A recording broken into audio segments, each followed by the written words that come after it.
wanted it to sound, at the time when we first started, we wanted to be like kind of garage rock, but like from the future, you know, which is why we use drum machines and stuff like that. But we wanted the name and the aesthetic to sort of be like kind of 60s, you know, and so we just thought of like the Beatles and crickets and the animals and the monkeys, so crocodiles. I got my name from my mom and my dad. The plot to blow up the Eiffel Tower. What's going wrong with the Eiffel Tower? Nothing's wrong with the Eiffel Tower. We were, you know, referencing a book by Grail Marcus. There was a group called Literist International, which like preceded the Situationists. And, I guess somebody who was a member of that, he had a flat near the Eiffel Tower when that was probably not impossible to afford like it is now, I'm sure, right? But he got caught on his way to go blow it up with like, you know, a bag full of explosives and plans and all stuff. When they questioned him, his motives weren't like political or artistic at all. It was just that the light from the tower kept him awake at night, so he was gonna go blow it up so he could sleep. I thought that was pretty cool. Let's put another one.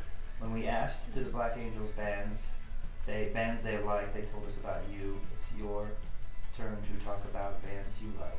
Dirty Beaches. He's great. Just one guy, incredible, like rockabilly mixed with David Lynch.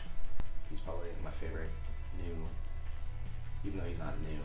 He's been doing it for 10 years or something, but he's my favorite current artist who's got a new record coming out and stuff. Pauline Green. She's going to put a record out on Art Fag. She's in San Diego. And she's amazing. She's one girl, writes the best songs we've heard in a long time. And she's cool. She just plays on stage with her guitar and a drum machine, but it's fascinating. She's really like small, you know, but on stage she seems like really big and she looks iconic. She's really cool. She's cool. The CD that you are ashamed of. Just music we own that we're embarrassed about. I think I'd have a reason for owning all the music. Yeah. I've sold embarrassment would imply that that other people would judge me on it. I mean, there's some music I'm sure that you guys would think is corny in our collections, but it's because it's got nostalgic value, or you know what I mean. I don't think there's anything. You guys are welcome to come to my house and look at my records. There's nothing embarrassing in there. What are your influences? Marijuana, wine, beer, opium, cocaine. I don't know. Just books and music. Everything we like.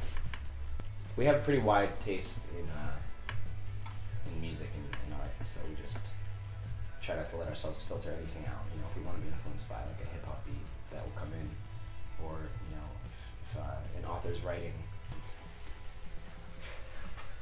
It's like Fortunes, a Chinese restaurant. You should have put them in cookies. Yes. So we could have eaten them.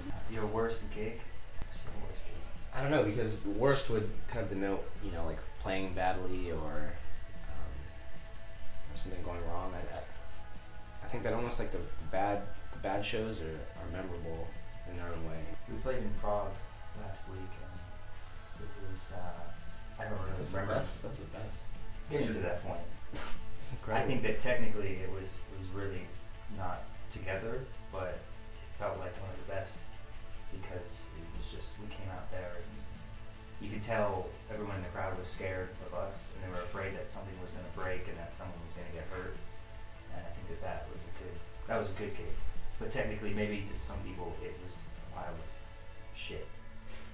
But I think it was pretty magical. The bad ones are usually like eventful in their own way, you know? Because you can just go up and you can try and play your music perfectly and have, you know. But if you're on tour for 2 months and just doing that every night, and then you might as well just have a regular job, right? You know, because then it's just the routine. So I think the best gigs are the gigs that jump out and they grab you and you remember them because you were scared or you thought you were witnessing something that wasn't going to happen again.